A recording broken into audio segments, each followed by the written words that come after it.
में जो है हमने इसमें जोड़ा है लोगों को। तो जो अभी फ्रेश देख रहे हैं, फर्स्ट टाइम देख रहे हैं, मैं आप सभी से कहना चाहता हूं कि आप लोग जितनी तादाद में इस ग्रुप से जुड़े, मैं बताना चाहूंगा कि क्या क्या बेनिफिट्स हैं जैसे जैसे वक्त बीतेगा। आज क्योंकि पहला दिन है, थोड़ा इंट्रोडक्शन ज्यादा होगा, बर्दाश्त करिएगा जी। तो मैं समझता हूं कि 450 के आसपास लोग पहुंच गए हैं। तो आप सभी का, हम जो है 480 के आसपास लोग पहुंच गए, आप सभी का मैं स्वागत करता हूं। शेयर करते जाइएगा इसको, जितना हो सकता है शेयर करिएगा, दूसरों को जानकारी दीजिएगा कि ऐसी स्टडी जो है शुरू हो चुकी है ना। बीच में मैं 20 दिन नहीं था, बट मुझे काफी कॉल्स आए कि पास से डैनियल जल्दी आइए जल्दी आइए। अब आप लोग जान गए होंगे ये जो सेटअप है देखकर कि क्यों इतना दिन लगा, क्यों इतना समय लगा, ये सारी चीजें अब आप समझ गए होंगे। बेहतरी के लिए वक्त जरूर लिया है और मैं समझता हूं कि अभी बिल्कुल साफ सुथरा और बिल्कुल सटीक हर चीज आपको दिखाई दे रही है और आप लोग जो है उसका आनंद भी उठाएंगे 50 दिन और उसके आगे भी। चलिए दोस्तों, वापस से कहना चाहता हूं, ये 6 नंबर है, इसकी स्क्रीनशॉट ले लीजिएगा, इसकी भी स्क्रीनशॉट ले लीजिएगा। चलिए नाउ, अब यहां से आपके बीच में स्टडी जो है मैं स्टार्ट करने जा रहा हूं। 540 अच्छा लोग जुड़ गए, मेरे पेज से भी जुड़ गए।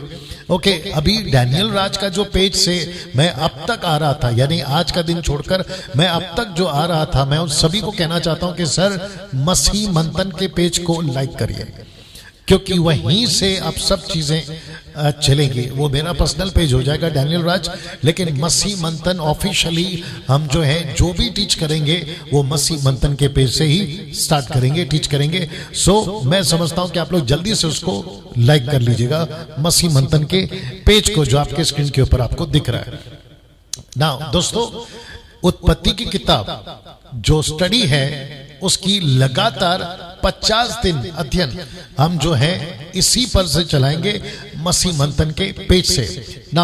आप सभी से कुछ अपेक्षा रखता हूं, या फिर आप लोगों से हम कुछ डिसिप्लिन की उम्मीद रखते हैं, जिसको हिंदी में कहते हैं अनुशासन, डिसिप्लिन। मैं चाहता हूं कि आप सभी लोग उसमें सहयोग करें, जैसे कि टाइम पर ऑनलाइन आना, नोट्स को बनाना, जो भी आप डायरी पेन जो भी आप लेते हैं, आपका जो बाइबल है उसको साथ में रखें, नोट्स बनाना। और तीसरा है गंभीरता से सीखना। मैं आपको बता दूं कि उत्पत्ति की किताब की स्टडी मजाक नहीं है। लेट मी रिपीट अगेन, उत्पत्ति की किताब की जो स्टडी है ना वो मजाक नहीं है। साथ ही साथ क्यों उत्पत्ति, कोई भी वचन प्रभु का मजाक नहीं है, उसको गंभीरता से सीखना लेना बहुत जरूरी है। और मैं समझता हूं कि उत्पत्ति की किताब द बुक ऑफ जेनेसिस एक ऐसी पुस्तक है जिसको सिर्फ विश्वासी नहीं, इजराइल के यहूदी नहीं, या क्रिश्चियन कम्युनिटी नहीं, या रोम के कैथलिक्स नहीं, पूरी दुनिया के लोग, वो साइंटिस्ट हो या बिजनेसमैन हो या फिर दुनिया का कोई भी धर्म या किसी भी जाति का व्यक्ति, उत्पत्ति की किताब जेनेसिस की बुक को अच्छे से जानता है, अच्छे से जानता है। मैं रिपीट करता हूं कि डिसिप्लिन की अपेक्षा आप लोगों से रखेंगे, जैसे कि टाइम पर आना, ऑनलाइन टाइम पे आ जाना, ठीक 8 बजे, जैसे मैं आज ठीक 8 बजे आपके बीच में आ गया, वैसे ही आप सभी को ठीक 8 बजे 200 से स्टार्ट होता है या 100 से स्टार्ट होता है ऑनलाइन, लेकिन मैं समझता हूं कि कल से डायरेक्ट 500 600 से आप लोग जो है स्टार्ट हो जाएं दिखना, तो उससे पता चलेगा कि आप लोग जो है कितने परमेश्वर के वचन से प्यार करते हैं ना। मैं वापस कहता हूं कि नोट्स जरूर बनाइए, आपको कुछ भी अच्छा लगता है आप लोग नोट्स बनाइए, लिखिए उसको, जैसे आप स्टडी ले रहे हैं इसलिए लिखा है स्टडी, मैंने टीचिंग नहीं रखा है, स्टडी रखा है। आप लोग उसका नोट्स बनाइए और गंभीरता दिखाइए। मजाक मस्ती, या फिर आपके घर पर बच्चे खेल रहे हैं, एक तरफ टीवी चल रहा है, आपका लैपटॉप चल रहा है, या आपके मोबाइल पे आप देख रहे हैं, फिर अलग से कुछ और चल रहा है, आप है ना कुछ काम कर रहे हैं, इसको हो सके उतना अवॉइड करिए। सिर्फ 1 घंटा, मैं आपको यकीन दिलाता हूं कि सिर्फ 1 घंटा डैनियल राज प्रतिदिन लगातार 50 दिन, सिर्फ 1 घंटा, 8 से 9, दैट्स इट। जैसे ही 9 बज गए हम बंद करेंगे, वो चाहे एक चैप्टर खत्म हो या ना हो, लेकिन मैं आपको गारंटी देता हूं कि 1 घंटे में, क्योंकि मुझे 50 दिन चलाना है, तो 1 घंटे में जो है हम उसको समाप्त करेंगे ना। दोस्तों, अब यहां से हम तैयार शुरू कर रहे हैं पूरी तैयारी के साथ में, study on the book of genesis, Hindi में उत्पत्ति उत्पत्ति की पुस्तक का अध्ययन। नाउ कुछ लोगों ने मुझसे पूछा है कि पास्टर डैनियल, जब आप स्टडी देते हैं तो आप प्रार्थना क्यों नहीं करते? तो मैं आप सभी को बताना चाहता हूं कि प्रार्थना मैं और हमारी टीम ऑनलाइन आने से पहले कर लेती, नंबर 1। नंबर 2, बहुत सारे अविश्वासी, मेरे बहुत सारे मित्र जो अविश्वासी हैं, जो यीशु को नहीं जानते, मैं उनको क्यों बताऊं कि ना क्रिश्चियनिटी है या फिर प्रार्थना है या धार्मिक कार्य है। मैं ऐसा नहीं बताना चाहता हूं। मैं चाहता हूं कि आप सभी को ये बात मैं आपको बताऊं कि बहुत जरूरी है कुछ चीजों को बुद्धि से लेके चलना, क्योंकि अविश्वासियों को ये सब नहीं चाहिए होता है, उनको सटीक बातें चाहिए होती है। तो मैं वही रखने की कोशिश कर रहा हूं। और मैं तो चाहता हूं कि अविश्वासी की तादाद में बहुत सारे, देखो इसको कौन है बीच में कॉल कर रहा, देख लीजिएगा। अच्छा, इको कम कर लीजिए, इको का बटन देख लीजिएगा जी। कौन, किसने कहा इको का बटन? ओके ओके ओके, देखो, हाँ चेक, दोनों भी थोड़ा थोड़ा कम कर दीजिए, चेक, दोनों भी कम कर दीजिए, हल्का हल्का, चेक, हाँ ओके, अभी ठीक है, हाँ आई थिंक ठीक है। Okay, thank you. बीच में आप लोग ऐसा अपनी जो है एडवाइस दे सकते हैं। वापस कहता हूं कि प्रार्थना हम कर चुके हैं, प्रार्थना के साथ ही हम आते हैं। सो इस वक्त में हम प्रार्थना नहीं करेंगे और आप लोग भी वही करिए, आप भी प्रार्थना पूर्वक ही आते हैं, मैं इस बात को जानता हूं। बीच में मुझे कोई बताए कि अभी इको कंट्रोल हुआ है या नहीं हुआ है। Thank you. नाउ दोस्तों, अब यहां से देख लीजिए, मुझे भी बताना, अब यहां से हम स्टडी स्टार्ट कर रहे हैं। मैं समझता हूं कि मुझे 10 से 15 मिनट लगे हैं स्टार्टिंग का जो इंट्रोडक्शन होता है वो देने में, और मैं माफी चाहता हूं कि ऐसा शायद कल से इतना लंबा नहीं जाएगा, बट प्रतिदिन जो इंट्रोडक्शन होता है, मसीह मंथन का ऐड है, फिर पेज का ऐड है, ये सारी चीजें हम करते जाएंगे, उसको आप लोग थोड़ा सा बर्दाश्त करिएगा। ना दोस्तों, मुझे इजाजत दीजिए। अब यहां से साथ ही साथ यूट्यूब के जितने लोग हैं, क्योंकि आज रात को ही ठीक 10-15 मिनट के बाद में अपलोड हो जाएगा, तो यूट्यूब के 1 लाख से भी ज्यादा जो सब्सक्राइबर्स हैं, मैं आप सभी का स्वागत करता हूं। फेसबुक में अभी जितने लोग जुड़े हैं, मैं आप सभी का स्वागत करता हूं। और मैं चाहता हूं कि अब यहां से मैं स्टडी स्टार्ट कर रहा हूं, study on the book of genesis, उत्पत्ति की पुस्तक का अध्ययन। दोस्तों, सबसे पहली चीज, इसका लेखक कौन है? जी दोस्तों, इसका लेखक है मूसा, और मूसा को लिखने में अगुवाई करी पवित्र आत्मा ने। आइए देखते हैं कैसे। हम बताते हैं, पौलुस को यह प्रकाशन मिला। क्या प्रकाशन मिला? 2 तिमोथी 3 अध्याय वचन 16। आइए देखते क्या लिखा है। लिखा है कि हर एक पवित्र शास्त्र परमेश्वर की प्रेरणा से रचा गया है और उपदेश और समझाने, सुधारने, धर्म की शिक्षा के लिए लाभदायक है। तो आप देख सकते हैं ऊपर हर एक पवित्र शास्त्र। पवित्र शास्त्र का मतलब है टोटल 66 बुक की बात कर रहा हूं मैं। तो एक एक पुस्तक, वो मूसा की 5 किताबें जिसको तोरा कहते हैं, नबियों की किताबें, भजनों की किताबें, गॉस्पल की किताबें, या फिर पौलुस, पतरस और यूहन्ना की किताबें, वो चाहे कोई भी किताबें हो, उन सभी को लिखने में पवित्र आत्मा ने ही अगुवाई की है, जैसे मैं यहां पे लिख चुका हूं। सो इसका मतलब है कि पुस्तक जिसकी हम अध्ययन ले रहे हैं, इसका लेखक मूसा जरूर है। और साथ ही साथ मैं आपको यह भी बताता चलूं कि मूसा जब ये लिख रहा था, क्या हुआ? क्या इको कम कर लीजिए। मूसा जब लिख रहा था ये पुस्तक को, मूसा प्रत्यक्ष रूप में वहां नहीं था जब ये सारी घटनाएं घट रही थी। ओके, नो प्रॉब्लम, देख लीजिएगा ये सारी घटनाएं। आज पहला दिन है, थोड़ा 19-20 होगा तो कल से सब ठीक हो जाएगा। मूसा जब लिख रहा था ना दोस्तों, तो मूसा प्रत्यक्ष रूप में वहां पे नहीं था, मैं आपको बता चुका हूं।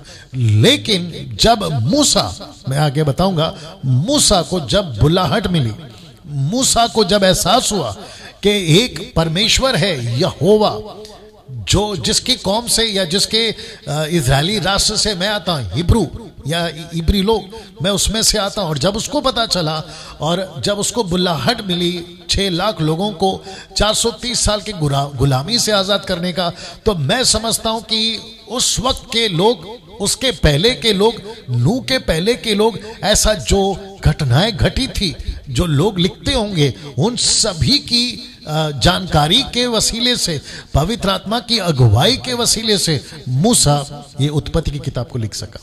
उत्पत्ति की किताब, निर्गमन की किताब, लेवे व्यवस्था, गिनती, व्यवस्था विवरण, ये 5 किताबें मूसा लिख सका, जिसमें से आज एक पुस्तक जिसका नाम है उत्पत्ति की किताब, उससे आज हम लोग सीख रहे हैं। तो इसलिए मैंने कहा कि इसको लिखने में अगर किसी ने अगुवाई करी है तो वह है पवित्र आत्मा। और मैं समझता हूं कि इसमें अगर कोई दूसरे लोग अपनी लॉजिक लगाते हैं, साइंटिस्ट अगर अपनी लॉजिक लगाता है, हम उसको बिल्कुल सपोर्ट नहीं कर सकते, क्योंकि अभी ठीक आपके सामने वचन रखा हुआ है। हर एक पवित्र शास्त्र परमेश्वर की प्रेरणा से लिखा गया है, रचा गया है, लिखा गया है। नाउ मूसा ने उत्पत्ति की किताब कहां पे लिखी?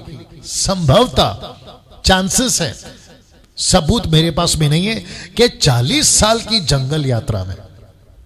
लेट मी रिपीट अगेन, मूसा के 40 साल के जंगल यात्रा में उसने ये 5 किताबों को लिखते लिखते लिखते लिखते वो वहां पहुंचा होगा। जी हाँ, उत्पत्ति की किताब उसको पवित्र आत्मा ने बताया। और 40 साल उसके कहां बीते? इजिप्ट में। 40 साल कहां बीते? यित्रो के पास, यानी कि उसका ससुर, सिपोरा का पिता। सिपोरा उसकी पत्नी थी।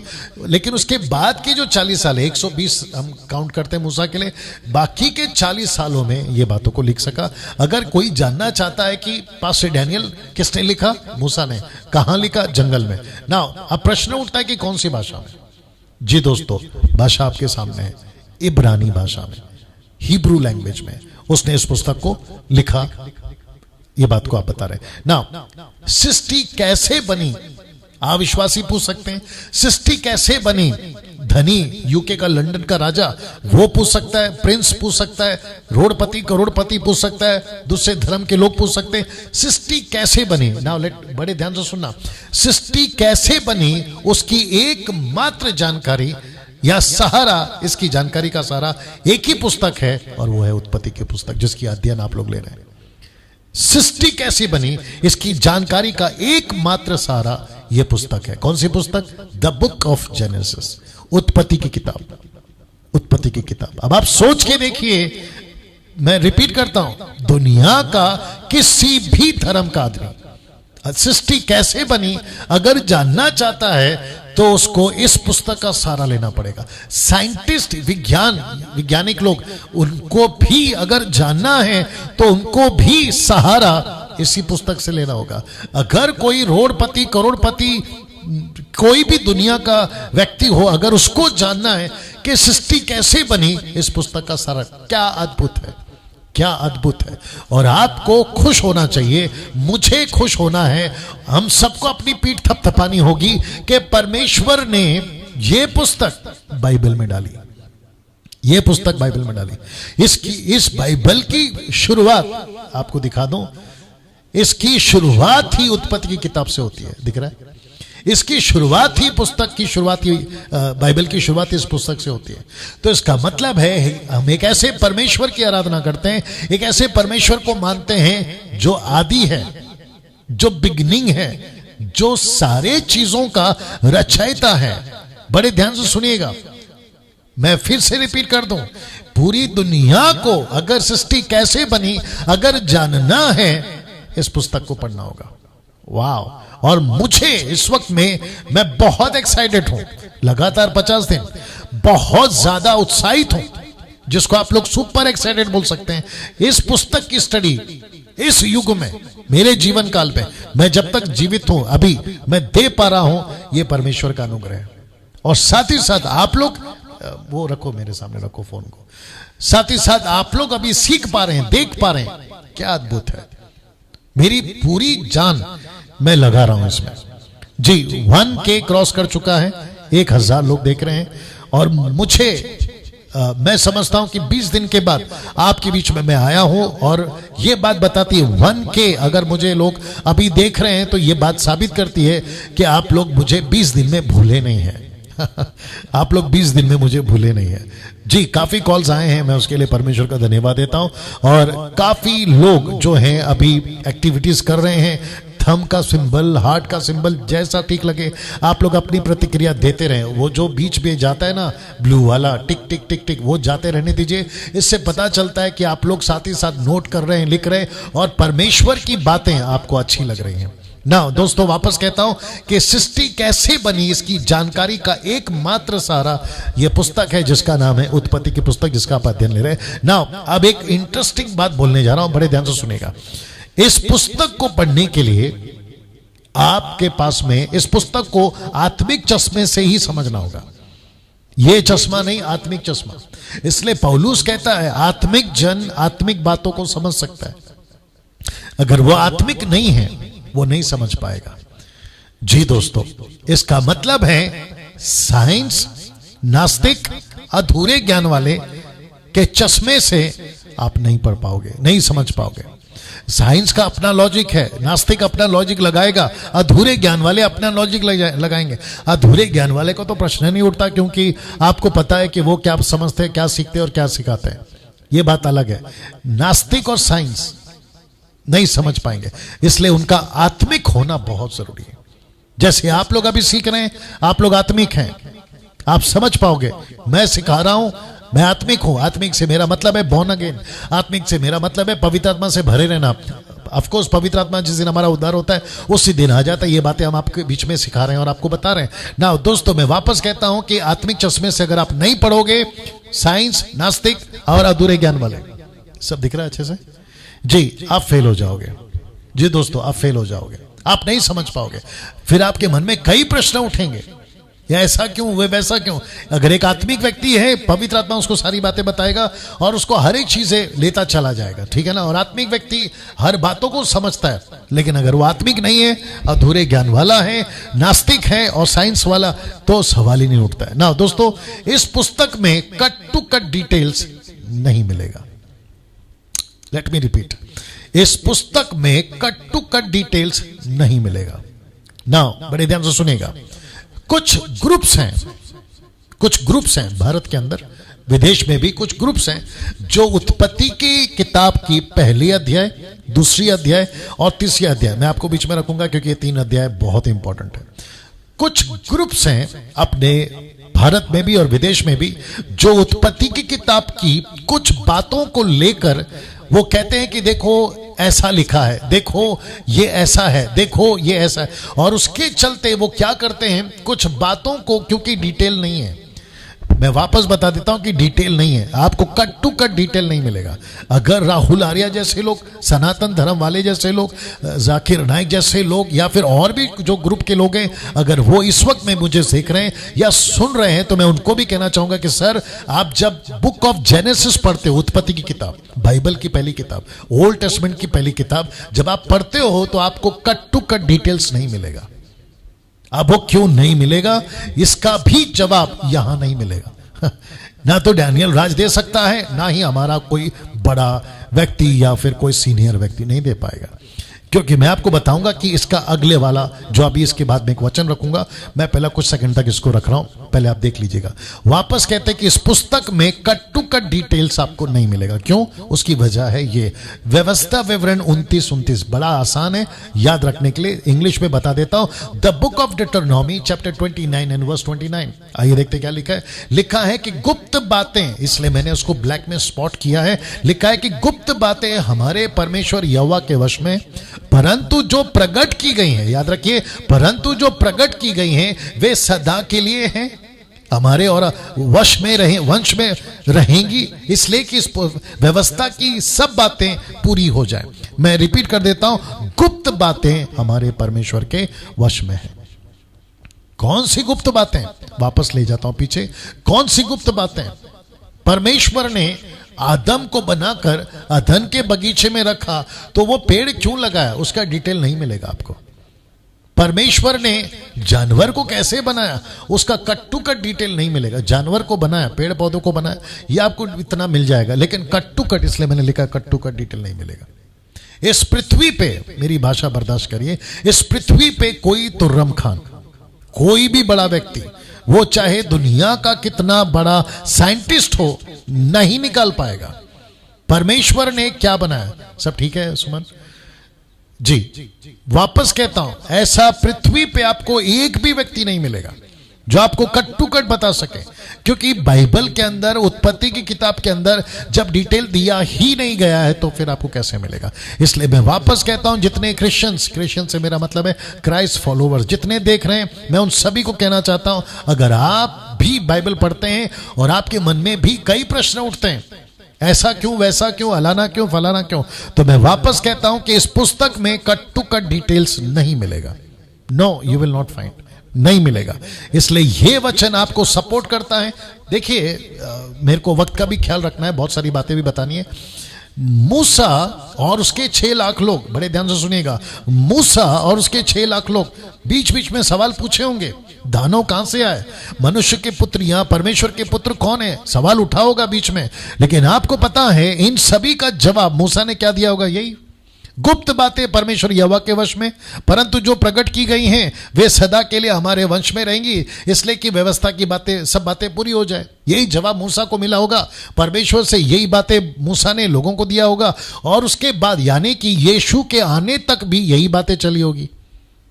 अगर तब यह कहा गया होगा तो आज भी यही कहा गया है, आज भी यही कहूंगा मैं।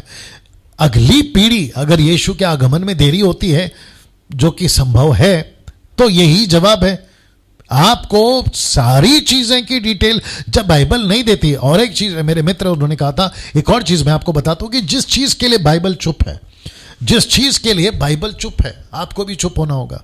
जिस चीज के लिए बाइबल जवाब नहीं देती, आपको उसका जवाब का, सवाल का नहीं पूछना है, सवाल नहीं पूछना के जवाब दो। जिस चीज के लिए बाइबल दर्ज नहीं करती, रिकॉर्ड नहीं करती, तो फिर हम उसके लिए सवाल क्यों करते बैठे? सी ना, आपको समझना बहुत जरूरी है ना दोस्तों। इस वचन को बताकर मैं यहां से आगे बढ़ना चाहूंगा। बहुत सारे प्रश्न हैं, मैं आपको जब समाप्ति पर आऊंगा एक ऑप्शन दूंगा, मैं बताऊंगा लास्ट में क्या है, ठीक है ना। बहुत सारी बातें नहीं बताई गई हैं, इसलिए वापस आपको मैं वो स्लाइड पे ले चलता हूं कि इस पुस्तक में कट टू कट डिटेल नहीं मिलेगा, और उसका जवाब ये वचन है, या सपोर्ट करने के लिए ये वचन है ना। इसलिए इस पुस्तक को पढ़ते वक्त सवाल बहुत उठते हैं, इस पुस्तक को पढ़ते वक्त में सवाल बहुत उठते हैं, ऐसा क्यों, वैसा क्यों। इसलिए वापस कहता हूं कि जब आप पढ़ते हैं, जितनी जानकारी बाइबल में वो काफी है। डैनियल राज भी क्या आपको कहां से जानकारी देगा? या तो पवित्र आत्मा अगुवाई कर रहा है, मैं बात कर पाऊंगा, कोई प्रकाशन दे रहा है, मैं बात कर पाऊंगा, लेकिन बाइबल के अंदर से कुछ एक्स्ट्रा जोड़कर मैं नहीं बता पाऊंगा, क्योंकि जो बाइबल आप पढ़ते हैं, उत्पत्ति की किताब, वही मैं पढ़ता हूं, तो फिर मैं आपको उसके आगे कैसे बता पाऊंगा। आपको ये बात को समझना है। इसलिए पुस्तक को पढ़ते वक्त में सवाल बहुत उठते हैं, विश्वासी के मन में भी उठते हैं, अविश्वासी के मन में भी उठते हैं, ये दोनों के मन में सवाल उठते हैं। अगर नास्तिक टाइप का है तो बहुत उठेंगे, साइंटिस्ट लोग हैं तो और भी उठेंगे, अधूरे ज्ञान वाले तो बेड़ा गर्क करेंगे। इसलिए we have to be understand कि जो चीज बाइबल जिसके लिए चुप है, पुस्तक चुप है, हमको भी चुप रहना होगा ना। पूरे 50 अध्याय के इस पुस्तक को हमने 6 भाग में बांटा है, या 6 भागों में हम इसको देख सकते हैं। 6 पार्ट्स, 6 भागों में हम इसको देखेंगे। क्या है मैं आपको बता रहा हूं, मैं इसको कुछ सेकंड के लिए रख रहा हूं दोस्तों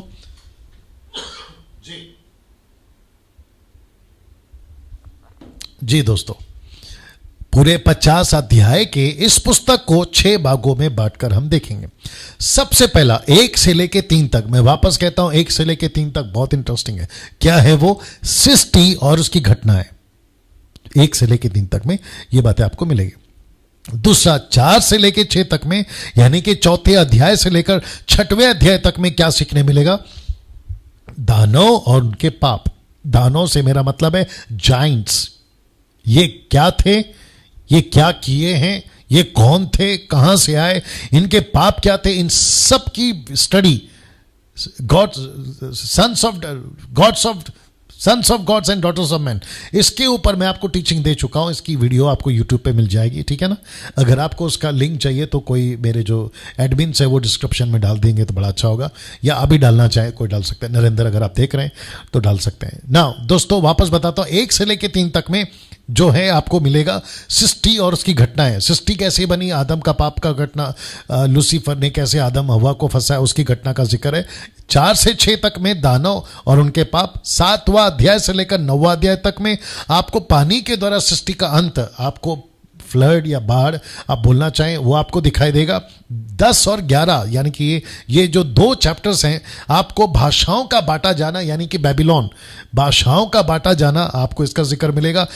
12 से लेकर 36 तक, 36 चैप्टर तक आपको मिलेगा अब्राहम का और कनान पहुंचना। अब्राहम, इसाक, याकूब और उनका कनान पहुंचना। अब ये लास्ट पार्ट है। 37th चैप्टर से लेकर 50th चैप्टर तक जो हम लगातार देखेंगे 50 दिन में, आपको इजरायलियों का मिस्र जाना मिलेगा। इजरायलियों का मिस्र पहुंचना यानी कि इजरायली मिस्र पहुंच चुकी होगी। इजरायली मिस्र से बाहर निकली, मैं वो नहीं सिखाऊंगा, ये पुस्तक में नहीं है, वो तो निर्गमन में। लेकिन इस पुस्तक में इजरायली हो या इजरायली लोग, द नेशन ऑफ इजराइल, वो मिस्र पहुंच गई, उसका आपको डिटेल यहां पर मिलेगा। चलिए वापस से आपको दोहरा देता हूं। 1 से लेकर 3 तक में सृष्टि और उसकी घटनाएं, 4 से लेकर 6 अध्याय तक में दानव और उनके पाप, 7 से लेकर 9 अध्याय तक में पानी के द्वारा सृष्टि का अंत, 10 और 11 चैप्टर 2 जो है भाषाओं का बांटा जाना, फिर 12 से लेकर 36 तक में अब्राहम और कनान यानी कि कनान देश, जहां पे प्रतिज्ञा का देश भी कहा जाता है, इजरायलियों को पहुंचाया गया। फिर 37 चैप्टर से 50 चैप्टर तक इजरायलियों का मिस्र जाना, इसकी जो घटनाएं हैं आपको देखने को मिल सकती है, जिसको हम देखेंगे। लेकिन शुरू के 3 अध्याय बहुत ज्यादा इंपॉर्टेंट है, क्योंकि सारा खेल इसी 3 अध्याय का है। सारा खेल इसी 3 अध्याय का है दोस्तों। वाह! नाउ मैं समझता हूं कि अभी तक आधे घंटा आपके बीच में मैं बात कर चुका, जिसमें से 10 मिनट तो इंट्रोडक्शन में चले गए। वापस कहता हूं कि ये 3 अध्याय बहुत इंपॉर्टेंट है। नाउ मैं आपको बताता हूं कि 3 अध्याय कितना इंपॉर्टेंट है। मैं आपको एक लाइन में समझाता हूं। दरअसल आज यानी कि फर्स्ट डे मैं सिर्फ और सिर्फ एक वचन पे ही बात करने वाला हूं। ओनली 1 वर्ड, 1 स्क्रिप्चर, 1 वर्ड, एक वचन, दैट्स इट। और कल जब मैं वापस आऊंगा तो उत्पत्ति का पहला अध्याय का दूसरे वचन से शुरू करूंगा। तो आप सोचिए सिर्फ एक वचन में कितना मसाला है, मैं आपको बता नहीं सकता। अगर मैं एक वचन पे सिर्फ उत्पत्ति का फर्स्ट वर्स, चैप्टर 1 वर्स 1 पे अगर बात करूं तो मैं समझता हूं कि इतना मसाला है कि 10-12 दिन तो उसी में निकल जाएंगे।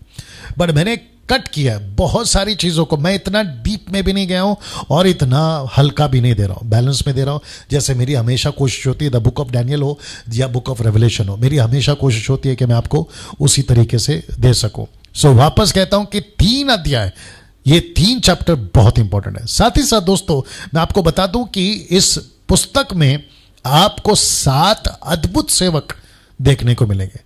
7 अद्भुत सेवक कौन कौन है, जिनसे हम बहुत कुछ सीख सकते हैं। कौन है? एक है हाबिल, दूसरा है हनोक, तीसरा है नूह, चौथा है अब्राहम, इसाक, याकूब और लास्ट वाला कैरेक्टर मुझे बहुत अच्छा लगता है और वो है यूसुफ। इन सभी सेवकों से हम बहुत कुछ सीख सकते हैं। इन सभी सेवकों से बहुत कुछ सीख सकते हैं।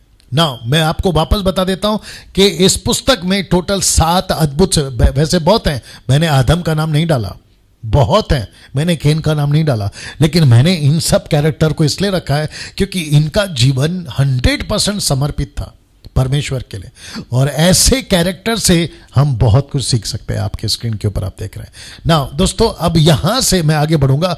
याद रहे ये पुस्तक सिर्फ इजरायलियों के लिए नहीं थी, बल्कि पूरी मानव जाति के लिए जानकारी थी। आगे बढ़ने से पहले मैं आपको यह बता दूं कि इस पुस्तक को जब परमेश्वर ने दिया था ना, तो उस वक्त में जो अविश्वासी थे, जो मूर्ति पूजक थे, या फिर जो उस वक्त के ज्योतिष थे, उन सबको बताने के लिए, क्योंकि मैं आपको बताता हूं, आपको यह लाइन अच्छी भी लगेगी, क्योंकि परमेश्वर चाहता था कि उसके नाम का दबदबा, लेट मी रिपीट अगेन, परमेश्वर के नाम का दबदबा, परमेश्वर चाहता था कि उस वक्त में लोगों तक पहुंचे। यहोवा कौन है, यहोवा का नाम क्या है, यहोवा परमेश्वर कौन है, वो चाहे इजरायली हो, वो चाहे मिस्र के लोग हों, यहाँ का वहाँ का राजा हो, या फिर उस वक्त के जितने भी लोग थे, उन सभी की मैं बात कर रहा हूं। परमेश्वर ने ये पुस्तक को लिखा क्योंकि परमेश्वर चाहता था कि उसके नाम की पहचान हो सृष्टिकर्ता के रूप में।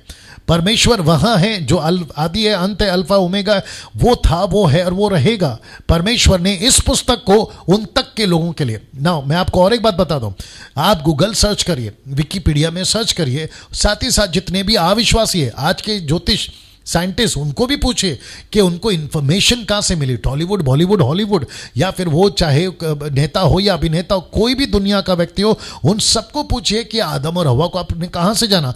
90% नहीं, 100%, क्या कहते हैं, 1,00,000% भी कह दो तो कम हो जाएगा, उनको यही पता चलेगा कि बाइबल से पता चला। बाइबल से मेरा मतलब है उत्पत्ति की किताब। इसका मतलब है कि परमेश्वर तब भी चाहता था कि केवल इजरायली एक नेशन नहीं, पूरी दुनिया जाने कि एक परमेश्वर है जिसने इस सृष्टि को बनाया। नाउ मैं वापस कहता हूं, आज का पहला दिन है, मैं सिर्फ एक ही पुस्तक पे बात कर, माफ करें, एक ही वचन पे बात कर रहा हूं, Genesis chapter 1 and verse 1, that's it. मैं कल दूसरे वचन से बात करना शुरू करूंगा। अब इसमें इतना मसाला है कि मैं आपको क्या बताऊं। आइए शुरू करते हैं। Study on the book of Genesis chapter 1, ये स्टार्ट हो रहा है आज।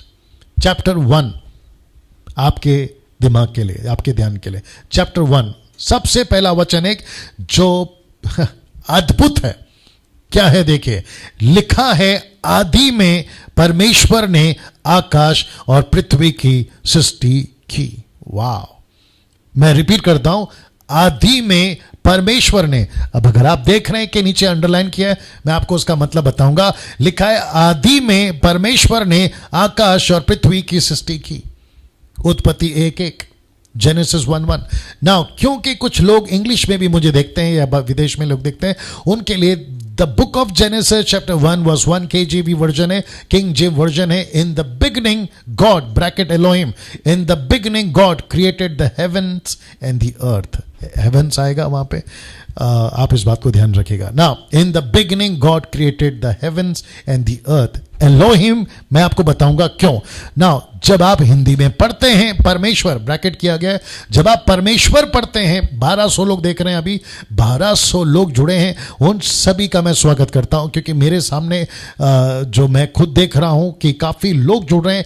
यूट्यूब के जो लोग जुड़ रहे हैं, मैं उनको भी कहना चाहूंगा, जो लोग अभी देख रहे हैं, आप लोग जो अगर फर्स्ट टाइम देख रहे हैं, मेरे चैनल को सब्सक्राइब करिए, क्योंकि डैनियल राज सोशल मीडिया से पैसे नहीं कमाता, ये सारी बातें आप लोग जानते हैं। सो मैं यूट्यूब और फेसबुक सभी से कहना चाहता हूं, जितना हो सकता है शेयर करिए। लगातार 50 दिन डैनियल राज आपके बीच में उत्पत्ति की किताब की स्टडी देता रहेगा। ना वापस आते हैं, आदि में परमेश्वर ने, परमेश्वर को मैंने ब्रैकेट में डाला, क्यों? क्योंकि जब आप हिब्रू लैंग्वेज पढ़ते हो, क्योंकि ओरिजिनली हिब्रू ही है, ओरिजिनल मैन्युस्क्रिप्ट जब लिखा जा रहा था मूसा के हाथ से, तो इब्रानी भाषा थी, जिसको कहते हैं ओरिजिनल मैन्युस्क्रिप्ट, जो कि आज हमारे पास में नहीं है। We have the copies of copies of copies of copies, हमारे पास में ओरिजिनल मैन्युस्क्रिप्ट नहीं है।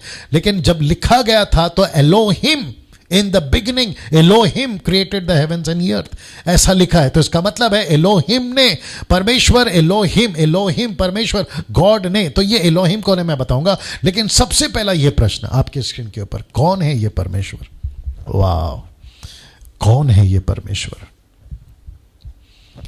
हाँ, ये प्रश्न जो विश्वासी है मैं उनसे पूछ रहा हूं, जो अभी अविश्वासी है मैं उनसे पूछ रहा हूं, कौन है ये परमेश्वर?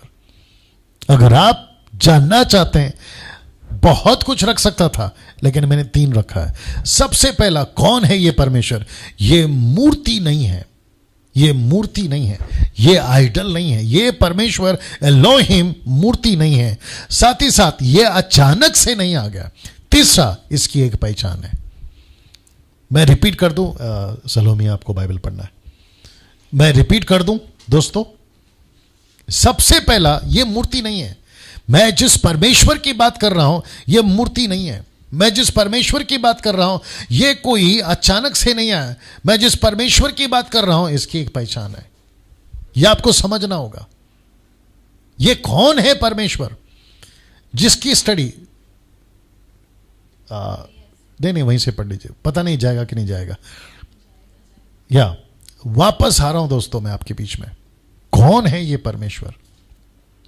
ये परमेश्वर मूर्ति नहीं है, आइडल नहीं है, ये अचानक से नहीं आया, इसकी एक पहचान है। ना कुछ वचन आपके बीच में रख रहा हूं। इब्रानी किताब उसका 1:10, इब्रानी किताब उसका 11:3 लिखा है, और यह कि हे प्रभु, आदि में तूने पृथ्वी की नींव डाली और स्वर्ग तेरे हाथों की कारीगरी है। विश्वास ही से हम जानते हैं कि सारी सृष्टि की रचना परमेश्वर के वचन के द्वारा हुई। ये कौन है जिसने आदि में आकाश और पृथ्वी की सृष्टि की? ये कौन है परमेश्वर? जिसको अभी आप लोग सुन रहे हैं, जिसको 27 साल से डैनियल राज पूरे भारत में नहीं विदेश में भी सेवा कर रहा है, जिसके पीछे हम चल रहे हैं, मरने तक को तैयार हैं, एक ऐसा परमेश्वर जिसके लिए हम संसार को त्यागने को तैयार है और त्यागते आ रहे हैं, ये ऐसा परमेश्वर कौन है? इसलिए मैंने प्रश्न डाल दिया, ये कौन है? ये मूर्ति नहीं है, ये पत्थर नहीं है, ये पत्ता नहीं है, ये पेड़ के ऊपर, पेड़ के नीचे, पहाड़ के ऊपर, पहाड़ के नीचे, नदी के ऊपर, नदी के अंदर, ये ऐसा परमेश्वर नहीं है। ये कौन है परमेश्वर? इसकी एक पहचान है, इसलिए बोला इसके, ये अचानक से नहीं आया, ये रात को किसी ने चार रास्ते में पत्थर रख दिया और हम इसकी बात कर रहे हैं, ये एलोहिम है। ये ऐसा नहीं है सर, ये पत्थर को नहीं, ये चट्टानों को बनाता, ये है परमेश्वर। इसलिए मैंने लिखा है ये मूर्ति नहीं है, ये अचानक से नहीं आया, इसकी एक पहचान है। इसलिए लिखा है इब्रानियों किताब 1:10 में, इब्रानियों किताब 11:3 में, यह कि हे प्रभु आदि में तूने पृथ्वी की नींव डाली, स्वर्ग तेरे हाथों की कारीगरी है। विश्वास ही से हम जानते हैं कि सारी सृष्टि की रचना परमेश्वर के वचन के द्वारा हुई है। सारी सृष्टि परमेश्वर ने शब्द का, मैं जो कि आपको लगातार बताता चला जाऊंगा 3-4 दिन में, कैसे परमेश्वर ने शब्दों से कहा, चीजें होती चली गई। यशायाह की किताब उसका 40:22 जानते हो क्या कहता है? कहता है, अय्यूब की किताब 38 निकाल के रखो, अय्यूब की किताब 38 निकाल के रखो। कहता है यह वह है जो पृथ्वी के घेरे के ऊपर आकाश मंडल पर विराजमान है, पृथ्वी के रहने वाले टिड्डी के तुल्य है, कीड़े के समान। द बुक ऑफ आइजाया चैप्टर 40:22, जो लोग इंग्लिश में जानना चाहते हैं आपके लिए बता दिया। ये टिड्डियों के समान है, कीड़ा। कौन? मनुष्य। इस पृथ्वी पे 7.2 बिलियंस को ऊपर से परमेश्वर कैसे देखता है? बोलता है ऐसा देखता है, पृथ्वी के रहने वाले टिड्डी के तुल्य हैं, जो आकाश को मलमल की नाई फैलाता और ऐसा तान देता है जैसा रहने वाले के लिए तंबू ताना जाता है। Can you believe this? ये जो आकाश है ना, जिसको आप लोग देखते हैं सुबह शाम, ये आकाश को परमेश्वर ने, जैसे आप लोग घर में चादर तानते हो या फिर आपका कोई टेंट बांधते हो ना, ऐसे परमेश्वर ने तान दिया है इसको अपने शब्दों से। Can you believe that? ये वो परमेश्वर है। मैं कल शायद बताऊंगा, मैं आपको कल बताऊंगा एक इंटरेस्टिंग चीज, कल या परसों शायद, थोड़ा टाइम लग जाएगा लेकिन मैं बताऊंगा। ये है परमेश्वर, ये मूर्ति नहीं है, ये अचानक से नहीं आ गया। ये वो परमेश्वर है जिसकी एक पहचान है। उसकी शुरुआत मैं कर चुका हूं। अय्यूब की किताब उसका 38 का 1 से लेकर 10 तक पढ़ेंगे। Salome, the book of Job chapter 38 verse 1 to 10। जी पढ़िए। तब यहोवा ने अय्यूब को आदि में से यूं उत्तर दिया, यह कौन है जो अज्ञानता की बातें कहकर युक्ति को बिगाड़ना चाहता है?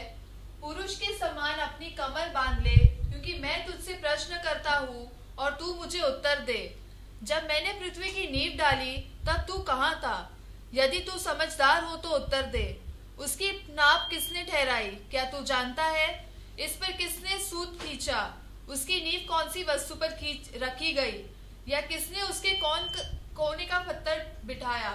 जबकि भोर के तारे एक संग आनंद से गाते थे और परमेश्वर के सब पुत्र जय जयकार करते थे। फिर जब समुद्र ऐसा फूट निकला मानो वह गर्भ से फूट निकला, तब किसने द्वार बंद करके उसको रोक दिया?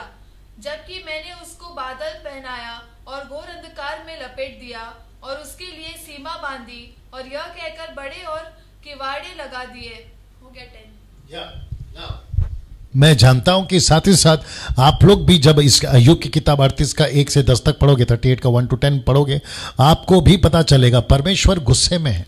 अय्यूब के 3 दोस्तों से वो गुस्से में है और अय्यूब को पूछता है कि ये लोग कौन है? ये कौन है जो मूर्खता की बातें करता है? इनको पूछो कि आकाश किसने ताना, इनको पूछो कि कोने का जो पत्थर होता है ना, मिस्त्री जो दीवार बनाते हैं ना, कोने का पहला पत्थर जिसके द्वारा माप ली जाती है, वो सूत किसने खींची? ये सारी चीजें परमेश्वर पूछ रहा है। ये बातें बताती हैं कि परमेश्वर कौन है। मैं रिपीट कर दूं, ये पत्थर नहीं है, ये पत्ता नहीं है, ये कागज नहीं है, ये पेड़ के ऊपर, पेड़ के नीचे, पहाड़ के ऊपर, पहाड़ के नीचे, नदी के ऊपर, नदी के अंदर वाला परमेश्वर नहीं है। ये सभी चीजों को बनाने वाला परमेश्वर है। ये वो परमेश्वर है जिसने अपनी परिचय सबसे पहला, इन द बिगिनिंग एलोहिम, एलोहिम, जिसको कहते हैं एलोहिम, मैं बताऊंगा भी वो कौन कौन है, ठीक है ना। अब प्रश्न उठता है, इसकी एक पहचान है और इसने पहचान कैसे दी? ट्रायून गॉड, पिता पुत्र। मैं आपके बीच में रखने जा रहा हूं। अब आपके स्क्रीन के ऊपर जो आप देख रहे हैं, ये इब्रानी भाषा का जो ऐप मैं पढ़ता हूं, इब्रानी भाषा, उसका ये स्क्रीनशॉट है। आप देख सकते हैं, स्ट्रॉन्ग से 430, आप देख लीजिए 430, स्ट्रॉन्ग से 430, जहां पे गॉड लिखा है हिब्रू भाषा में एलोहिम, ये आया है, और जिसको मैंने आपको समझाने के लिए रखा है। और एलोहिम जब भी प्रोनाउंसिएशन होता है, एलोहिम जब भी आप कहते हैं तो ये प्लूरल है, ये सिंगुलर नहीं है। मैंने इसलिए डाला यहां पर प्लूरल, ये एक वचन नहीं, ये बहुवचन है। जब भी अभी जवा विटनेस वाले मुझसे एग्री नहीं करेंगे, कोई फर्क नहीं पड़ता। ओनली जीसस वाले मुझसे एग्री नहीं करेंगे, कोई फर्क नहीं पड़ता। तो बट मैं उनको एक ही बात कहूंगा कि सर मुझे इब्रानी भाषा में आप लोग जो है गॉड क्रिएटेड द हेवन ऐसा लिखा हुआ बताइए, जबकि यहां पे आना चाहिए गॉड्स प्लूरल नॉट सिंगुलर। ये लिखा है, देख लीजिए आपकी स्क्रीन के ऊपर है, मैंने जानबूझ के ये स्क्रीनशॉट लिया। Elohim, in the beginning Elohim created the heavens in the earth, Elohim created. तो एलोहिम में कौन कौन है मैं आपके बीच में रखने जा रहा हूं, तो वापस कह देता हूं इट्स अ प्लूरल, ये प्लूरल शब्द है। और आपको जानकर ताज्जुब होगा कि कम से कम ओल्ड टेस्टमेंट में 4000 शब्द, 4000 बार ये शब्द का इस्तेमाल हुआ है, Elohim Elohim Elohim Elohim. Now साथ ही साथ मुझे लगता है मैंने नहीं डाला, साथ ही साथ डिटोनॉमी चैप्टर 6 वर्स 4 हिंदी में पढ़ लीजिए। ओके, जरूरत नहीं है, आप नरेश नीता जी आप डाल दीजिएगा। नाउ लिखा है डिटोनॉमी चैप्टर 6 वर्स 4, आप देख लीजिएगा, वहां पर लिखा है, आप देख लीजिए एलोहिम। यहां पे दो शब्द है, एक है जहोवा, दूसरा है एलोहिम। आपको पता है कि परमेश्वर ने व्यवस्था विवरण 6:4 में जब संबोधित किया 6 लाख लोगों को, तो मूसा से कहा कि इनको कहो कि इनका एक परमेश्वर है जिसका नाम है यहोवा, जिसको तुम बुलाते हो, और वो यहोवा तुम्हारा परमेश्वर, यहोवा तुम्हारा परमेश्वर। तो परमेश्वर शब्द में एलोहिम यूज हुआ है, आ गॉड, यहोवा, आ गॉड, आ गॉड। ये देख लीजिए गॉड कौन है, एलोहिम। तो इसका मतलब है कि जब भी वो मूसा हो, वो इसहाक हो, माफ करे अब्राहम हो, इसहाक हो, याकूब हो, मूसा हो, दाऊद हो, या फिर जोसेफ यूसुफ हो, या फिर एलिया हो, एलिशा हो, नबी लोग हो, मूसा जरमाया हो, एजेकेल हो, यशाया हो, या फिर यहां तक कि पतरस, पौलुस, यूहन्ना, इन सबको पता था कि ट्रायून गॉड कौन है, त्रिएक परमेश्वर कौन है, इन सबको पता था। अब मैं वापस कहता हूं कि बाइबल, उत्पत्ति की किताब हो या बाकी, कट टू कट नहीं है, कट टू कट नहीं है। आप हर चीज पूछोगे ना तो नहीं मिलेगा, हर चीज नहीं मिलेगा आपको। अब आपको पढ़ते वक्त में पवित्र आत्मा का सहारा लेना है कि क्यों नहीं लिखा शुरुआत में। अभी बीच में कुछ लोग मुझे कह रहे थे कि ट्रायून गॉड जो है वो 3rd सेंचुरी में ऐड किया गया है, जबकि पहली सदी ये बताती है कि ट्रायून गॉड था परमेश्वर ने। यहां तक कि उसके पहले के जो जीवन काल लोगों ने जिए हैं, त्रिएक परमेश्वर की स्टडी में मैं बोल चुका हूं, आदम से लेकर, मूसा से लेकर अब्राहम से, ये सारे लोग जानते थे कि परमेश्वर एक नहीं 3 है, पिता पुत्र पवित्र आत्मा। जय आपके स्क्रीन के ऊपर रख रहा हूं, father and son and holy spirit, ये है एलोहिम। तो in the beginning who created the heaven in the earth, Elohim. Elohim में कौन है, पिता है, पुत्र है और पवित्र आत्मा है। ये तीनों ने सृष्टि की रचना की है। अगर जवा विटनेस, ओनली जीसस, माता यरूशलेम और भी बहुत सारे कल्ट ग्रुप्स हैं, अगर वो कहते हैं कि नहीं पास्टर डैनियल, परमेश्वर ने आदि में सृष्टि करी, तो परमेश्वर कौन है ये समझना होगा पहले। एलोहिम, एलोहिम में कौन कौन आते हैं, मैंने अभी कहा प्लूरल वर्ड है, यानी कि पिता आता है, पुत्र आता है, पवित्र आत्मा, फादर सन होली स्पिरिट आता है। मत्ती की किताब उसका 28-18 में क्या लिखा है, परमेश्वर कहता है कि पिता पुत्र पवित्र आत्मा के नाम से बपतिस्मा दो। अब इसके ऊपर मैं नहीं जाऊंगा, नहीं तो मेरा टाइम चला जाएगा। बपतिस्मा का बहुत सारे लोग गड़बड़ कर रहे हैं। तो वापस आते हैं कि एलोहिम में पिता है, पुत्र है और पवित्र आत्मा है। एलोहिम एक व्यक्ति है, सर्वशक्तिमान है, वो ही था, वो ही है और वो ही रहेगा। तो इसमें पिता एक व्यक्ति है, पुत्र एक व्यक्ति है, पवित्र आत्मा एक व्यक्ति है। पिता सर्वशक्तिमान है, पुत्र सर्वशक्तिमान है, पवित्र आत्मा सर्वशक्तिमान है। पिता ही था, वो है और वही रहेगा, पुत्र वही था, वही है और वही रहेगा, पवित्र आत्मा ही था, है और रहेगा। See that? तो इसका मतलब है दोस्तों, ये समझना होगा कि आदि में पिता पुत्र पवित्र आत्मा तीनों ने सृष्टि की रचना करी। मुझे ऐसा लगता है कि अगर बाइबल का तर्जुमा वापस अगर कोई करना चाहे कोई भी भाषा में, तो मुझे ऐसा लगता है कि आदि में एलोहिम ने सृष्टि की, पृथ्वी आकाश की, पृथ्वी की सृष्टि की, एलोहिम शब्द डालना है। मुझे नहीं पता कि बाइबल सोसाइटी या फिर गिडियन वाले या बाकी लोग जो बाइबल प्रिंट करते हैं उन्होंने क्यों नहीं डाला, उनके पास में अपना कोई लॉजिक होगा। लेकिन ओरिजिनल मैन्युस्क्रिप्ट जब लिखा जा रहा था तो मूसा ने लिखा कि आदि में परमेश्वर नहीं एलोहिम ने सृष्टि की रचना करी। यहां तक हम समझ पाए। अब एक प्रश्न उठता है, प्रश्न क्या है? क्या सच में एलोहिम ने ही सारी सृष्टि की रचना की थी? यह प्रश्न उठता है। मैं आपको बताता हूं क्यों यह प्रश्न आजकल ज्यादा उठ रहा है। मैं आपको बताता हूं क्यों। तो वापस आते हैं। अब एक प्रश्न है, क्या सच में, ये देख लीजिए, क्या सच में पिता पुत्र पवित्र आत्मा ने ही सृष्टि की रचना की? यह प्रश्न उठ सकता है। क्यों? मैं आपको बताता हूं। शुरुआत के कुछ 2000 साल तक यह समस्या नहीं थी। शुरुआत के 2000 साल मतलब मैं आपको बताता हूं कब तक। कुछ 1600 साल यानी कि नूहा तक, नूहा से कुछ आगे अब्राहम तक भी यह समस्या नहीं थी। चलो मूसा के आगे भी ले जाते हैं, यहोशू तक भी यह समस्या नहीं थी। थोड़ा बेस बढ़ा देना इसका बेस। मूसा के बाद जो लीडर था ना जोशुआ, वहां तक भी बेस हल्का सा नहीं थी यह समस्या। जी दोस्तों, परफेक्ट नहीं थी यह समस्या। लेकिन उसके बाद देख लीजिए आपके स्क्रीन के ऊपर, लेकिन जब से नॉलेज बढ़ गया, लोगों का सवाल बढ़ गया, सवाल पूछना बढ़ गया। और जैसी नॉलेज बढ़ा तो प्रश्न पूछना, सवाल पूछना भी बढ़ गया। और इस गड़बड़ी में शैतान का भी बहुत बड़ा हाथ है। आप सभी को पता है यूहन्ना 10:10 क्या कहता है? चोर आता है चोरी करने, घात करने, हत्या करने, नाश करने। प्रकाशित वाक्य 12:9 क्या कहता है? शैतान शुरू से deceiver, the deceiver of whole world, पूरे जगत को फंसाने वाला। कौन? लूसीफर। तो जैसे नॉलेज बढ़ता गया, और मैंने इसलिए कहा आज की तारीख में तो ज्यादा प्रश्न है, क्योंकि कुछ लोग कहते हैं कि उत्पत्ति की किताब जो है वो मूसा ने नहीं लिखी। अब उनका अलग लॉजिक है, जबकि बाइबल कहती है मूसा ने, परमेश्वर ने मूसा को रचा, मूसा को अगुवाई करी कि वो किताबों को लिखे। अब प्रश्न ये भी उठता है लोगों के मन में कि मूसा ने लिखा, मूसा तो वहां था नहीं। ऑफ कोर्स सही बात है, लेकिन परमेश्वर तो था।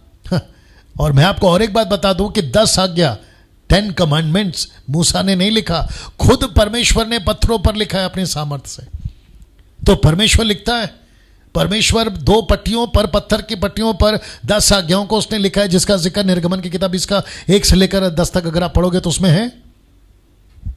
सी, अब यहां पे जब नॉलेज बढ़ गया, अभी 5G चल रहा है ना, 5G चल रहा है, 5G का जमाना आ गया है, लोग ज्यादा स्मार्ट हो गए हैं, इसलिए ज्यादा ज्ञान भी आदमी को पागल बना देता है। वो पौलुस का ये वचन है।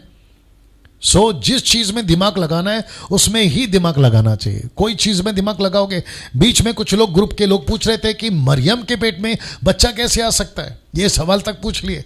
अब उन मूर्खों को कौन समझाए? परमेश्वर कुछ भी कर सकता है।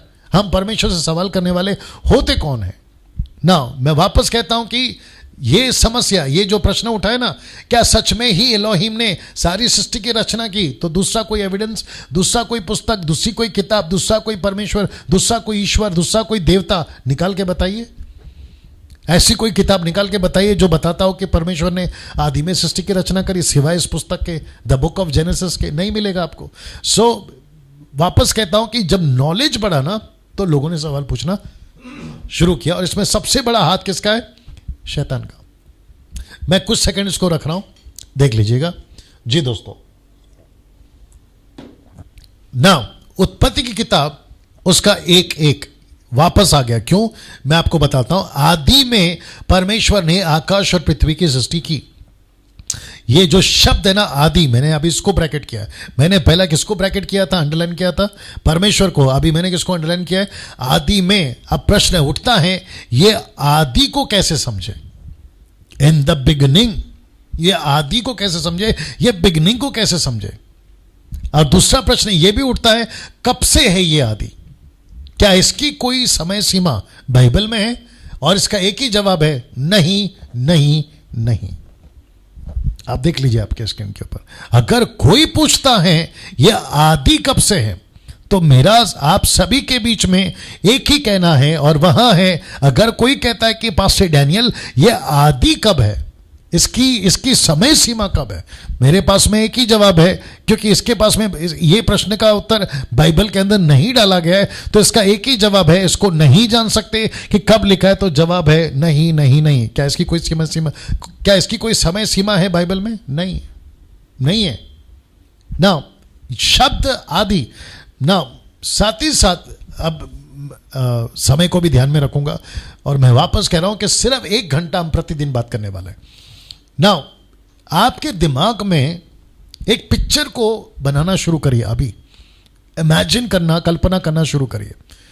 जिस परमेश्वर की हम बात कर रहे हैं, जिसको मैंने कहा ना वो मूर्ति है, वो अचानक से नहीं आया, उसकी एक पहचान है, और मैं पहचान को तो शुरू कर दिया हूं, जो कि 50वें अध्याय तक साथ में चलता रहेगा। अब आप सोच के देखिए, पिक्चर बनाइए, कल्पना करिए कि जिस परमेश्वर की हम बात कर रहे हैं, इसकी कोई शुरुआत ही नहीं है। बाप रे, ये खुद ही शुरुआत है। कोई चीज बनती है ना, तो उसको पूछते हैं कि सर ये कब बनी। अच्छा, ये भी पूछते हैं कि सर ये कब तक टिकेगी, इसकी एक्सपायरी डेट कब तक है। वो चाहे केमिकल हो, मेडिसिन हो, फूड की चीजें हो, कोल्ड ड्रिंक हो, कोई भी चीज हो, यहां तक कि मशीन भी, उसकी भी वारंटी गारंटी लेते लोग। आप है मेरे साथ में? लेकिन परमेश्वर आदि से, can you believe that? Now मेरे पास में ऐसा कोई स्क्रिप्चर, मैं 27 साल से बाइबल को पढ़ रहा हूं, मेरे पास में ऐसा कोई स्क्रिप्चर नहीं मिला कि परमेश्वर कब से था या कब से। बस मुझे इतना पता है, यह आदि से है, इसकी कोई शुरुआत नहीं है। अगर किसी ने पूछा, मूर्खी होगा जो पूछेगा, अगर किसी ने पूछा परमेश्वर को किसने बनाया, तो यह मूर्खी होगा जो पूछेगा। अगर ऐसे लोग देख रहे हैं, तो सर ये आपके लिए, परमेश्वर को नहीं पूछ सकते कि तुमको किसने बनाया, नहीं पूछ सकते सर। कुछ प्रश्न होते हैं, माफ करें, कुछ प्रश्न होते हैं जिनको नहीं पूछा जाना चाहिए, नहीं पूछा जाना चाहिए। और उनमें से ये एक प्रश्न है, आदि में कौन था? परमेश्वर था। आदि, ये शब्द देखिए कितना मजेदार है, इन द बिगिनिंग। तो बिगिनिंग करोड़ों साल से है, जिसको इंग्लिश में मिलियन, बिलियन, ट्रिलियन, मुझे नहीं पता। मैं अगर बिलियन को बिलियन बार बोलूं तो भी कम है, ट्रिलियन को ट्रिलियन बार बोलूं तो भी कम है। Can you believe that? लाखों, करोड़ों, करोड़ों, करोड़ों, करोड़ों को मैं करोड़ों बार बोलता रहूंगा ना, तो भी कम है। ये परमेश्वर तब से है भैया। इसलिए शुरू में बोला था मैंने, ये पत्थर नहीं है, ये पत्ता नहीं है, ये पेड़ के ऊपर, पेड़ के नीचे, पहाड़ के ऊपर, पहाड़ के नीचे, पानी के ऊपर, पानी के अंदर नहीं रहता। ये खुद चीजों को बनाता है। ये परमेश्वर ऐसा है। Can you believe that? वाह दोस्तों, कैसा लग रहा है? अभी तक एक वचन बात कर रहा हूं, आज का पूरा 1 घंटा में से 10 मिनट निकाल दीजिए, 50 मिनट सिर्फ मैं एक वचन पे बात कर रहा हूं। सोचिए आप, आदि में इसकी कोई शुरुआत नहीं है। बीच में, मैं नाम तो खैर नहीं लूंगा, बीच में मसीह के बाहर के लोग, मसीहत नहीं, मसीह के बाहर के लोग, यूट्यूब पे मैं एक वीडियो देख रहा था, वो भी फेमस आदमी है, वो कह रहा था कि बाइबल का परमेश्वर यानी कि हमारा एलोहिम, यहोवा, यीशु, पवित्र आत्मा, कहता है कि इनको पता ही नहीं है कि परमेश्वर ने पहला दिन, दूसरा दिन, तीसरा दिन, चौथा दिन, जिसका मैं कल भी जिक्र करूंगा, इनको पता ही नहीं है कि सूरज चांद बनने से पहला दिन कैसे होता है। मैं वापस बोलता हूं, शायद आप नहीं समझे। वो अपने वीडियो में बोल रहा था कि जब तक, क्योंकि चौथे दिन में सूरज चांद बने, चौथे दिन में तो पहला दिन को काउंट कैसे किए बोलते हैं। अब उनकी मूर्खता है ये। आदि से परमेश्वर है। परमेश्वर तारीख, परमेश्वर समय, परमेश्वर दिन, परमेश्वर कुछ भी बना सकता है, कुछ भी कर सकता है। परमेश्वर को नहीं पूछ सकते सर। मैं वापस कहता हूं, कुछ सवाल नहीं पूछने चाहिए, कुछ सवाल नहीं पूछने चाहिए, सिर्फ लेके चलना है, सिर्फ हाँ में हाँ मिलाना है। ओके परमेश्वर आप कहते हैं, मैं मानता हूं। इसलिए इब्रानियों किताब उसका 11 अध्याय को किसका नाम दिया मालूम है? द हीरोज ऑफ फेथ, विश्वास के हीरो। कैसे चला अब्राहम? विश्वास से। समय को ध्यान रखना है। अब्राहम पूछ सकता था ना, 12वें अध्याय में अब्राहम पूछ सकता था ना, क्योंकि अब्राहम का जो पिता है, माता पिता या उसके जो वंशज है ना, वो मूर्ति पूजक थे। अब उसमें से ये बंदा आता है कौन? अब्राम। अब्राम पूछ सकता था ना, मैं जिसकी आवाज सुन रहा हूं कि अपने पिता के घर को छोड़ और मैं जहां कहता हूं वहां चल, तो वो पूछ सकता था ना, आप कौन है? आप ये कौन परमेश्वर हैं? आप यहोवा कौन परमेश्वर है? मूसा पूछ सकता था, यहोशू पूछ सकता था, कई लोग पूछ सकते थे जिनको परमेश्वर ने इस्तेमाल किया। लेकिन अब्राम ने एक बार भी नहीं पूछा आप कौन है। उसने आवाज सुनी, अपने घर को छोड़ा और जंगल, रेगिस्तान, बंजर जमीन पे जहां ना चाय है, ना पानी है, ना खाना है, ना शॉपिंग मॉल है, आज की भाषा में बात कर रहा हूं, समझदार को इशारा काफी है, ऐसा कुछ नहीं है, ना जीपीओ है कहां जा रहा है नहीं पता, कौन से जंगल में, कौन सा घर, कौन सा होटल, आप समझ रहे हैं मेरी बात को। वो एक आवाज को सुन के चला। मैं वापस कहता हूं, विश्वासियों को भी कहना चाहता हूं, क्योंकि विश्वासी लोग भी कई सवाल पूछते हैं। मैं अभी आ रहा हूं, लास्ट में एक स्लाइड दिखाऊंगा आपको, सवाल से रिलेटेड रखूंगा लास्ट में, है ना। कुछ सवाल नहीं पूछते दोस्तों, कुछ सवाल नहीं पूछते। आपको बहुत समझना होगा कि परमेश्वर आदि से है। ये कितने साल का आदि है नहीं पता, लेकिन इतना पता है वो था, वो है और वो ही रहेगा। ये 5000 साल पहले वाला परमेश्वर नहीं है। कुछ लोग क्या कहते हैं ना, अपना सीना ठोकते हैं और कहते हैं कि हम एक ऐसे परमेश्वर की आराधना करें जो 5000 साल पुराना है। आप लेके बैठो ना भाई 5000 साल वाले परमेश्वर को, ईश्वर को, देवता को, लेकिन मैं जिसकी बात कर रहा हूं वो आदि से है जिसकी ना कोई शुरुआत है, जिसकी ना कोई अंत है, जिसका ना कोई बिगिनिंग है, जिसका ना कोई एंड है, जिसका ना कोई बर्थ डेट है, जिसका ना कोई डेथ डेट है। नहीं है सर, ये आदि से है। वाह, मैं तो कहता हूं कि अपनी पीठ थपथपाइए। जो विश्वासी लोग हैं मैं उनसे कह रहा हूं, अपनी पीठ थपथपाइए। एक ऐसे परमेश्वर की आप आराधना कर रहे हैं, एक ऐसे परमेश्वर का प्रचार सुन रहे हैं, एक ऐसे परमेश्वर की आप तारीफ सुन रहे हैं जिसका मैं टीचिंग दे रहा हूं। मुझे घमंड है इस परमेश्वर के पास, परमेश्वर के ऊपर जो आदि से, इन द बिगिनिंग। वाह, और इस परमेश्वर के लिए, इस आदि के परमेश्वर के लिए लोगों ने जाने दे दिए, लोग मर गए हैं, लोग यीशु के लिए, इस एलोहिम के लिए गर्दन कटा लिए हैं, पत्थर से मारे गए, आरी से चीरे गए, उबलते तेल में डाले गए हैं, जानवरों के सामने फेंके गए हैं, चील, कौवे, शेर, हाथी इनके पैरों तले कुचले गए हैं इस परमेश्वर के लिए। वो उत्पत्ति की किताब से लेकर प्रकाशित वाक्य तक की किताब की मैं बात कर रहा हूं। ये आदि से है, एक ऐसा परमेश्वर जो शुरू से है। अब आप सोच के देखिए, आपने जिसको अब्बा पिता, रोमियो की किताब उसका 8:14, जिसको आप अब्बा पिता कहते हैं, वो ये परमेश्वर है जो आदि से है। जिसको लेकर आपने अपना जीवन समर्पित किया, वो आदि से है। एक ऐसा परमेश्वर जो आदि से है। आपकी समस्या उसके सामने क्या है बताइए। मुझे कुछ लोग कॉल करते कहते हैं, डैनियल भाई प्रार्थना करो, सर दुख रहा है। अब आप सोच के देखिए, कुछ लोग कहते हैं पैर दुख रहा है, कुछ लोग कहते हैं कमर दुख रहा है, कुछ लोग कहते हैं मूंगी आपके शरीर में आ गई। मुझे नहीं समझ में आता। आप इस आदि के परमेश्वर को, इतने समय के परमेश्वर को, जो शुरुआत से उसको रखकर आप ये छोटा मोटा सर दर्द, पेट दर्द, कमर दर्द को लेके चलोगे। सोच के देखिए। आपको समझना बहुत जरूरी है, हम एक ऐसे परमेश्वर की सेवा करते हैं जो आदि से ना। दोस्तों 9 बज गए हैं। अब आप लोग सोच रहे होंगे कि मैंने ये नंबर क्यों दिया। सब ठीक है वहां पे। अब आप सोच रहे होंगे कि मैंने आपको नंबर क्यों दिया। मैं आपको बताता हूं नंबर क्यों दिया। आज की स्टडी, फिर कल की स्टडी, मैं आपको बताता हूं क्या करना है। जैसे ही आज की स्टडी खत्म हुई, आप लोग नोट्स बना रहे, तो आज की स्टडी में कुछ प्रश्न उठे होंगे आपके मन में, शायद आपने लिखा भी होगा। तो कल दोपहर को 1 बजे से लेकर शाम को 6 बजे तक, 1 से 6 कितने हो गए, कितने घंटे हो गए? 5 घंटे। टोटल 5 घंटे मैं आपको दे रहा हूं। इन 5 घंटों में आप मुझे कॉल कर सकते हैं। ये रिकॉर्डिंग रूम में मैं रहूंगा। आप मुझे कॉल कर सकते हैं, मुझसे सवाल कर सकते हैं कि पास्टर डैनियल आप कल जो स्टडी दे रहे थे उसका ये प्रश्न है, उसमें से ये प्रश्न है। जो स्टडी में कल दूंगा, परसों दूंगा, उसका प्रश्न नहीं पूछना, आज का प्रश्न। तो उसके लिए नंबर है, इसकी स्क्रीनशॉट ले लीजिएगा दोस्तों। और मैं वापस कहता हूं कि मसीह मंथन के पेज से ही मैं लाइव आ रहा हूं। तो जो अभी मुझे देख रहे हैं डैनियल राज के पेज से, आप लोग जल्दी से मसीह मंथन के पेज को लाइक नहीं किए, प्लीज कर लीजिए, क्योंकि वहां से मैं अभी आ रहा हूँ 50 दिन और उसके आगे भी मैं वहीं से आऊँगा मसीह मंथन के, क्योंकि मुझे पता चला है कि मसीह मंथन का जो नाम है ना शैतान को पसंद नहीं आ रहा है, क्योंकि कुछ 15-20 दिन पहले आप लोग सब जानते हैं गड़बड़ी बहुत करी थी उसने, शैतान ने, ठीक है ना। तो मैं चाहता हूँ कि जिससे उसको तकलीफ हो रही है मैं उसको और बढ़ाऊँ, शैतान की तकलीफ को और बढ़ाऊँ। तो मसीह मंथन के पेज से ही हम बात करेंगे। सो अगर आपने लाइक नहीं किया जल्दी से कर लीजिए।